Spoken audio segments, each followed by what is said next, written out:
Recent டைம்ஸில் ஒரு video பார்த்துருப்பீங்க. ஒரு குட்டி பையன் நிறைய கேம் விளையாடிட்டே இருப்பான். ஆனால் அவன் கையில் வந்து வெறும் பேரிக்காயாக வந்து மாட்டோம். கிட்டத்தட்ட நம்ம லைஃப்பை பார்க்குற மாதிரி இருக்குது அப்படின்னு நான் அதை நினச்சி சிரிச்சிட்டு இருந்தேன். பட் அந்த சூழ்நிலையில் கோலிவுட் சினிமாவும் இருக்குதுன்னு நினைக்கும் போது தான் ரொம்ப கஷ்டமாக இருக்குது. அப்படிப்பட்ட இந்த வார பேரிக்காய் தான் படைத்தலைவன். அன்புடைய டைரக்ஷனில் ரெடியாக இருக்குது. ஆனால் கொஞ்சமும் அன்பு இல்லாமல் ஆடியன்ஸ் மேலே அடித்து தும்சம் பண்ணிட்டாரோ அப்படின்றது தோணிக்கிட்டே இருந்துச்சு படம் பார்க்கும்போது. கதை என்னன்னு பார்த்தீங்கன்னா, யானை பார்க்கணும் நம்ம ஹீரோ இருக்கார். அந்த யானையை எப்படியாவது ஹீரோ கிட்டேருந்து பறிச்சணும்னு சொல்லிட்டு 2 பேர் ட்ரை பண்ணுறாங்க. அதில் ஒருத்தர் வந்து போலீஸ்காரராக இருக்கார், இன்னொருத்தர் வந்து அவங்க சொந்தக்காரராக இருக்கார். இதை தாண்டி இன்னொருத்தன் யார் என்னன்னு தெரியல. அவன் இந்த ரோலெக்ஸு லியோ படம்லாம் பார்த்துட்டு வந்து ஹீரோவோட ஃபோட்டோவை எடுத்துகிட்டு வந்து கொடுத்துட்டு, கூடவே நம்மளுடைய ஜான் விக் படத்தையும் பார்த்துட்டு வந்து இவன் தலைக்கு எவ்வளோ கோடி வேணால் கொடுக்கலான்ற ரேஞ்சில் பேசுகிறாரு. அவர் வந்ததும் தெரில, போனதும் தெரில, என்ன ஆச்சுன்னு ஒன்றும் புரியல. டுவர்ட்ஸ் த எண்டில் நம்ம யானை பாகனுக்கு அந்த யானை கிடைக்குதா இல்லையான்றது தான் கதை. அதுக்கு நடுவில் பெரிய கருத்தூசியாக எடுத்துகிட்டு வந்திருக்காங்க. அந்த கருத்தூசி என்ன அப்படின்னு பார்த்தீங்கன்னா, தொடர்ந்து நீங்கள் கோயில்களில் மற்ற இடங்கள்லாம் பார்த்தீங்க அப்படின்னு பார்த்தீங்கன்னா, இந்த பலி கொடுப்பாங்க. அது பிரச்சனை கிடையாது. ஆனால் ஒரு சில பேரோட சூழ்ச்சியால் பலி கொடுக்குறாங்க. அது மிகப்பெரிய தவறாக இருக்குது. கடவுள் பேரை சொல்லி ஏமாத்துறாங்க அப்படின்ற மிகப்பெரிய கருத்தூசியை கறக்குன்னு அடிக்கிறாங்க. அப்படிப்பட்ட ஒரு திரைப்படம் தான் இந்த படைத்தலைவன். இந்த படைத்தலைவனோட ப்ளஸ் பாயிண்ட்னு எனக்கு பார்க்கும்போது அவங்க ஐடியாஸ் எல்லாமே எனக்கு பிடிச்சிருந்துங்க.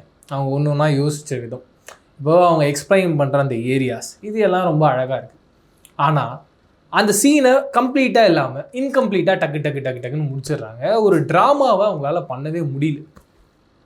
ஒரு சீனில் கூட ஒரு ட்ராமா கரெக்டாக கம்ப்ளீட் ஆச்சு அப்படின்னா அது ரொம்ப அபூர்வமாக இருக்குது. அப்படிப்பட்ட ஒரு சீனே நான் இந்த படத்தில் பார்க்கல.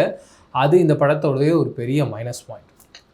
ரெண்டாவது, இந்த படத்தில் நீங்கள் ஓவராலாக நீங்கள் பார்த்தீங்கன்னா, சண்முக பாண்டியன் ஹீரோவாக நடிக்கிறாரு. கதை முழுக்க அவர் மேலே தான் ட்ராவல் ஆகுது. பட் அவருக்கான டைலாக்ஸ் அப்படின்றது சுத்தமாக இல்லவே இல்லை. அது ஒரு பெரிய மைனஸ். இன்னொரு பாயிண்ட்டு, அவருமே ஆக்டிங்கில் இன்னும் நிறைய விஷயங்கள் கற்றுக்கணும் அப்படின்றது தான் என்னுடைய தாழ்மையான வேண்டுகோளாக இருக்குது. ஏன்னா அவங்க அப்பா விஜயகாந்த் சார் மேலே எல்லோரும் பெரிய மரியாதை வச்சுருக்கோம். அவருடைய பையன் அப்படின்னும் போது அவர் கொடுக்குற மரியாதை இவரும் கொடுக்குறாங்க. அதை தக்க வச்சுக்கணுன்னா நாமளும் அதுக்கான பெரிய எஃபர்ட் ஒன்று போடணும். சப்போஸ் ஒரு சில பேருக்கு அது ஒரு நாளில் நடக்காது, ஒரு டைம் எடுக்கலாம். பட் அந்த எஃபர்ட்டை தொடர்ந்து போட்டுக்கிட்டே இருங்கன்றதான் நம்ம சைட்லேருந்து ஒரு ஃபேன் பாயாக ஒரு ரெக்வஸ்ட்டாக அவருக்கு சொல்கிறது. நீங்கள் ஓவராலாக இந்த படம் பார்க்கும்போது இந்த யானைக்கான கிராஃபிக்ஸ் பண்ணி அந்த யானை வர போர்ஷன்ஸ்லாம் எப்படி பண்ணியிருக்காங்க, மேட்ச் பண்ணது, இதுக்கெல்லாம் கண்டிப்பாக அந்த டீம் மெம்பர்ஸுக்கு ஒரு பெரிய ஹேட்ஸ் ஆஃப் சொல்லி ஆகணும். ரொம்ப அழகாக பண்ணியிருந்தாங்க.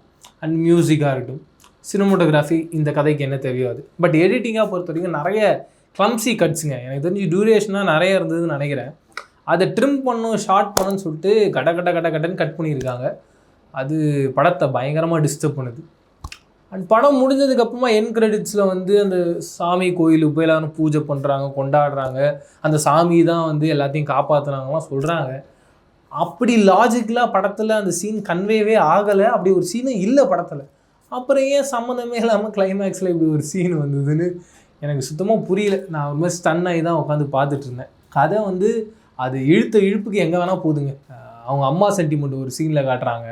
என்னன்னு பாருங்கள், ஹீரோவோட அப்பா வந்து ஒரு உண்டியில் போட்டு உடைக்கிறாரு, அந்த காசு எல்லாத்தையும் எடுக்கிறாங்க. அதே இடத்துல அந்த வைப்ரேஷனில் மேலே அந்த ஃபோட்டோ கீழே விழுந்து உடஞ்சிட்டு அதுக்குள்ளே ஒரு 10 ரூபா இருக்குது. அந்த 10 ரூபாய் ஹீரோ பாக்கெட்டில் வச்சுக்கிறாரு.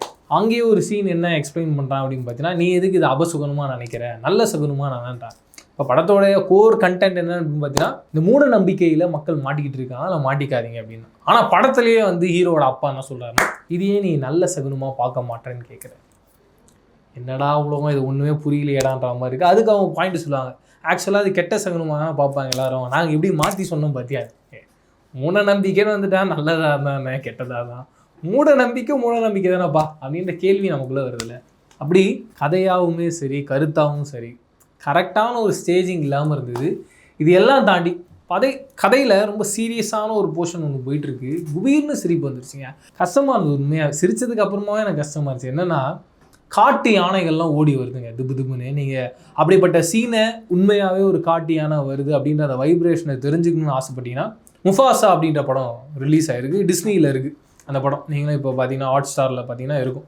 அதில் ஒரு சீக்வன்ஸ் வரும், காட்டு யானைகள்லாம் ஓடி வர்றது, அந்த தரை எப்படி அதிருது, அங்கே இருக்க கல்லுலாம் எப்படி எகுறுது, அந்த இம்பேக்ட் எப்படி இருக்குன்றதை காட்டியிருப்பாங்க.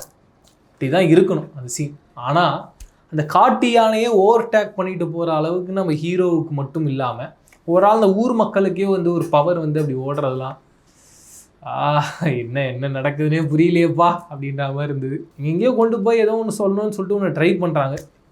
பட் எதுவுமே கரெக்டாக ஸ்டேஜ் ஆகலன்றது தான் பயங்கர வருத்தத்துக்குரிய ஒரு விஷயமா இருக்குது. இதுதாண்டி நீங்கள் படைத்தலைவன் படத்தை பார்த்தீங்கன்னா நான் பார்த்த மாதிரி பல விஷயங்களும் உங்களை பதற வச்சுருக்கலாம். அப்படி உங்களை பதற வச்சு பதட்டப்பட்ட சீன் எது அப்படின்றத கமெண்ட் செக்ஷன் ஷேர் பண்ணிக்கோங்க. இதே மாதிரி சூப்பரான அடுத்த ரிவ்யூவில் சந்திக்கிறேன். அது வரைக்கும் டடாவை பேசுகிறீங்க. நான் பிரவீன் KS. பாய்.